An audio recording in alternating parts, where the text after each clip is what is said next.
Welcome to PodCentral by WiselyWise, an Impact of Education and Knowledge podcast series.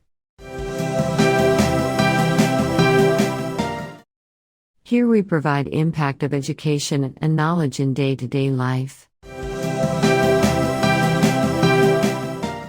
Hello to all our listeners. Welcome to PodCentral by WiselyWise. I'm Hamza, the co-founder and COO of WiselyWise, and I welcome you all to our Impact of Education and Knowledge podcast series.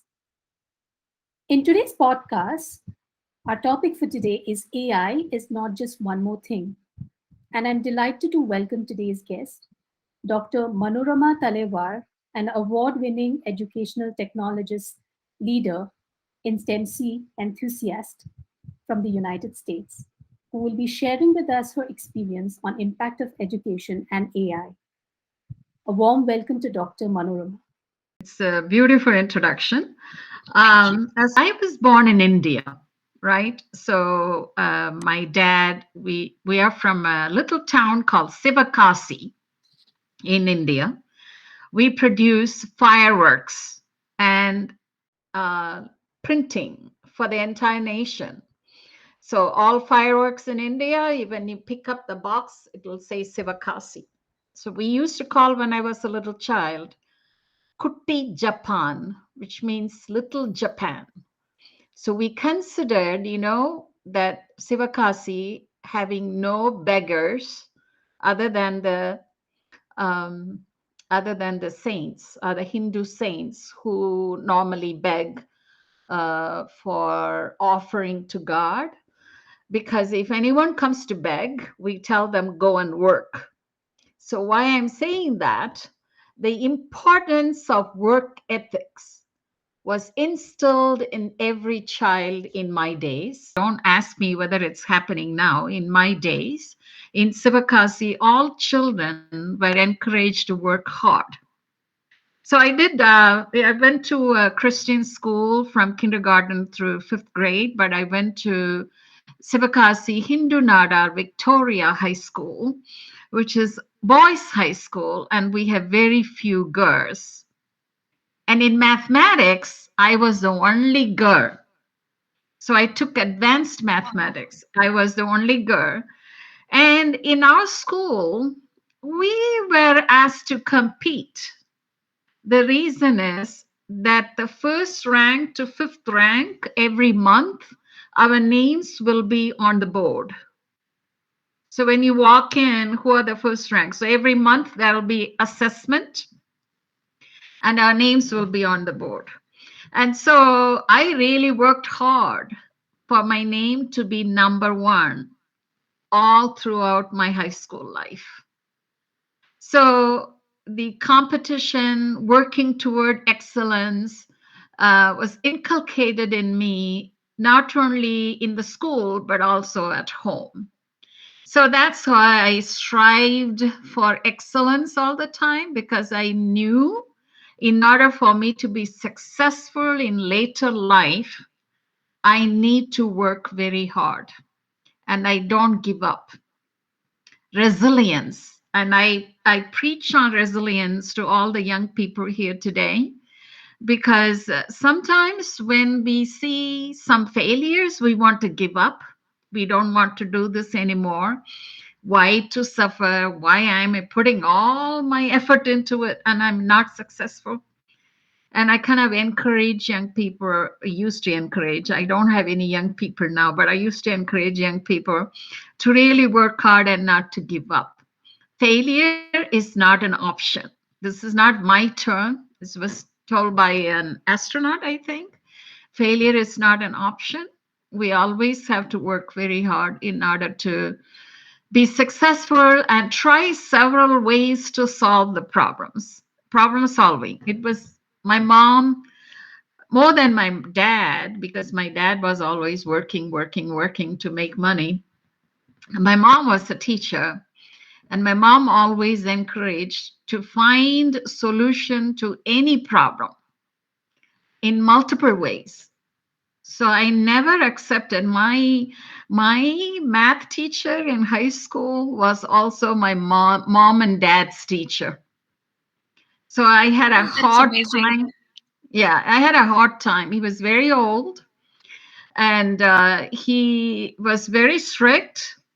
And I used to argue with him, like when I did the algebra and calculus problems, there is not one single way.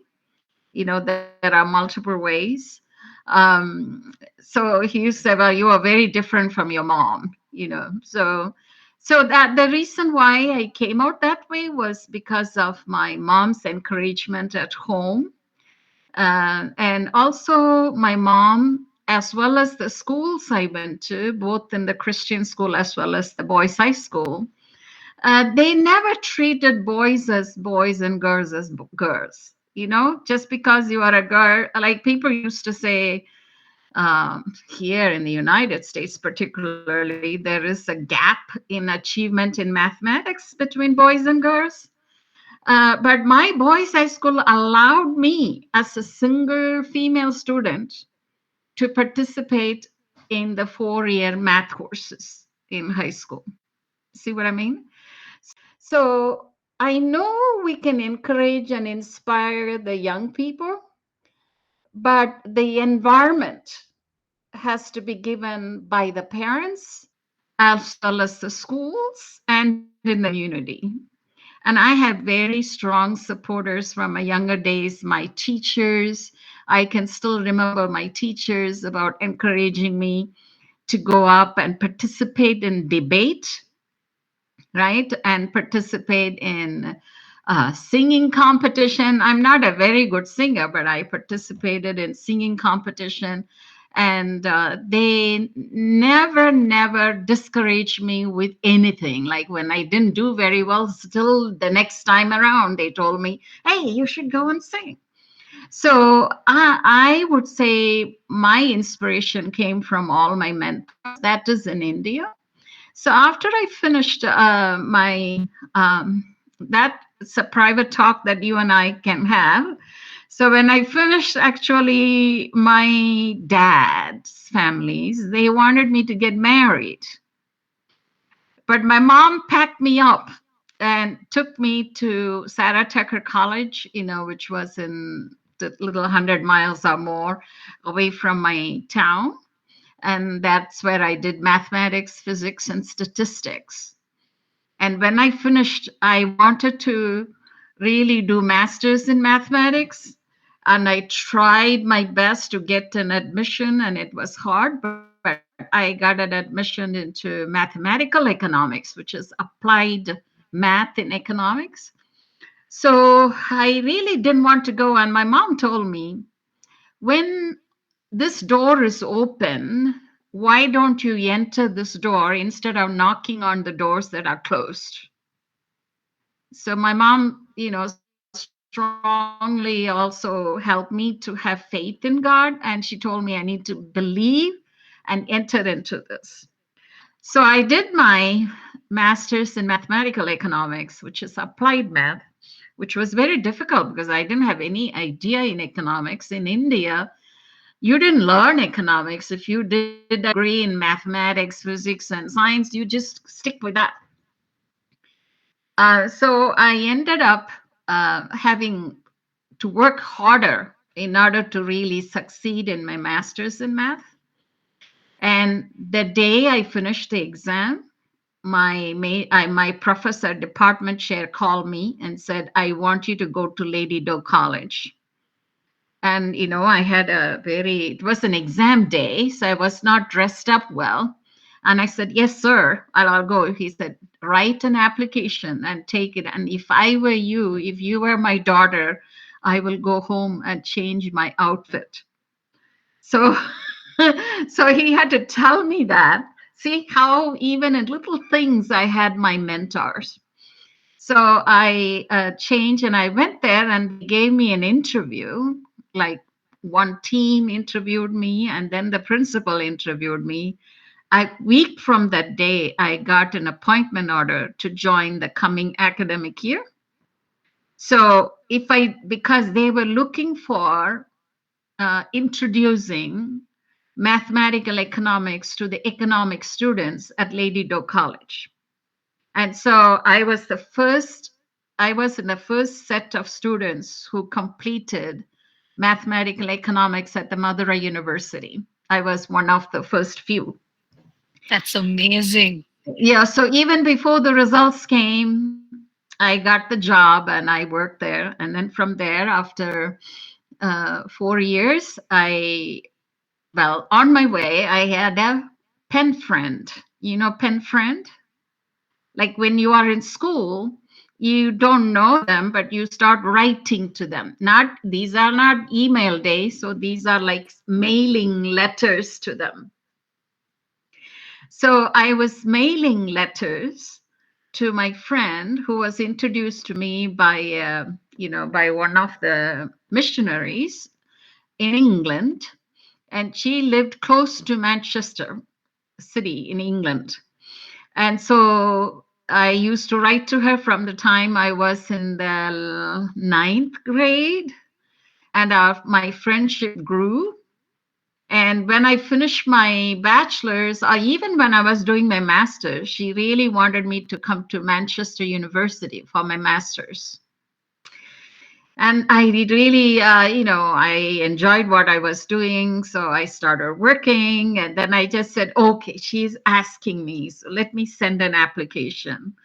So I sent an application and I got accepted to do a master's in agricultural economics with the focus on econometrics. Again, it goes with my applied math. But I didn't want to go. And one of my friends who worked in Lady Doe College, her brother was a professor in the same university in the econometrics department. See how things fall in our life. And he came and said, you should take it. Who on earth will get an admission in the department? You are going to be studying under the father of econometrics, Dr. Johnston. So you should come. I said, where will I go for money, right? Because it was not with scholarship. So I was scratching my head. And at that time in Lady Doe College, they sent me for a conference on peace. So we were kind of promoting global peace, and it is a conference based on that. And right next to me was a professor who has just returned from London School of Economics. And he told me how he was funded, and I should contact those people. And there you go. I ended up in Manchester University, Manchester School of Economics in 1974, August, and finished my master's. But I didn't want to, just stay there. So I went back to Lady Doe College for 5 years, and we were working for autonomous status. I don't know whether you know about colleges in India where under the universities, we did not have our own evaluation, our own curriculum. So some of the colleges wanted to have the autonomous status, and Lady Doe College is one of the first 4 colleges in India who received the autonomous status. There were 2 colleges in Madurai. One was American College and then Lady Doe College. So we got the autonomous status, and one of the professors he's my other mentor, from University of Georgia, came to study the privileges that we give to students from scheduled caste. Like in India, we have caste system, the lowest caste people. Like we had a system in India that in order to encourage those students, especially if they are first-time college applicants, to encourage them, we had larger privilege, so if there was a quota system. That was in alignment. Our affirmative action in the United States is something similar to that. And so he came there to study. And he came and asked my principal. My principal said, at that time, I was the dean of students in Lady Doe. So she said, well, you take care of him. Okay. So when I talked to him and I said, He wanted only the students from that caste to come and do a survey. So I refused. I said, we will not do that because at Lady Doak College, we work very hard so that students will not talk about caste, right? So we put them groups, when we put them in groups in the dormitories, we make sure the students from the same town, from the same caste, will not be in the same room or something like that. So we were very careful about that, about equity. In those days, we didn't use the word equity, but we wanted to make sure there is no caste discrimination. So I told him, if I pull only these students, then everybody knows what's happening and who's who, because they will begin to question why is Dr. At that time I was not doctor, why is Miss Manorama, they used to call me, why is Miss Manorama pulling all these? So I refused, and I told him, if you want, you give me 1,000 surveys, give me 1,000 questionnaires, I will pull 1,000 students, then I would pull out the ones that you need. So nobody knows why you are doing this. He knew that it was an expense for him, but he was very surprised that it came from me because I didn't accept what he said. And also, I questioned him on his sampling method. As a result, immediately he offered me admission without even looking at anything in his department.